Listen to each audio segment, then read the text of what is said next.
Hi, Jason from Golf Principles here. Tuesday the 15th of January, and the biggest secret in golf, allegedly, is now out. McIlroy is now a Nike player. And what we've got here today, we've got the new ball, 20XI, with the red number. This is the slightly spinnier one, I guess it's like a Pro V1. There's a big discussion about McIlroy changing, Fowler put his 10p in and talk about the risks of changing equipment. But I have to say, having hit the covert yesterday, it's as quick as the R1 and its spin rate is very similar to the R1. So if you look at the sort of switch that he's made, he's gone from the 913 8.5 into a 9.5 covert tour. So you can see there the correlation between that lower launch and lower spinning head. Again, they've pushed the centre of gravity forward, they've stabilised the outside with high MOI. It's a very, very good product. I'm very impressed with how good that range is. Very small, very simple, but easy to understand. So what we're going to do, we're going to do a test on this. We'll go against this, against Pro V1. I guess it's a kind of similar matchup for you out there. And you can start to see now how and why McIlroy switched. Okay, the dollars kind of help, but he's not making such a big risk as everyone says he is, I think. I think you're going to find that as long as everything sort of kind of settles in, the putters are the only one that I think is a little bit, you know, could be hit and miss. He was really good with that Scotty. But anyway, we'll do some numbers on this. As usual, any questions, give me a call or get me through the YouTube site and we'll put some numbers on the screenshot for you on TrackMan.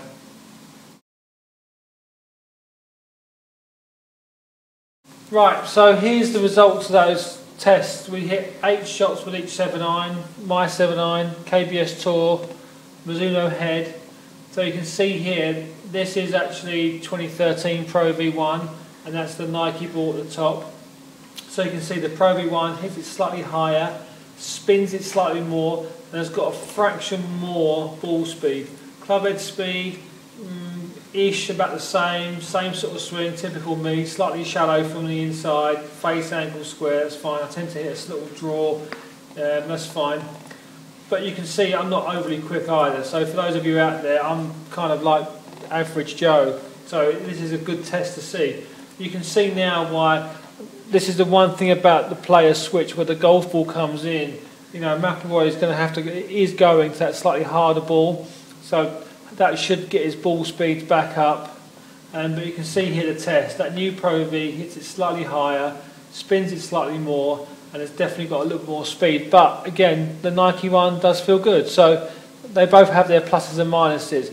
But this is why TrackMan's so good, because there's no conjecture. You're going on fact. You're going on, if you like, science says this works for you, this one works less well for you. So those of you out there who are playing the guessing game, this is why this sort of information for you is critical. So going forwards, like I say, I think the McIlroy switch is going to be a good thing. It's great for golf. It gets it on the back pages, and you know, as long as he keeps doing what he's doing, you know, the world's his oyster. So any questions, give me a call.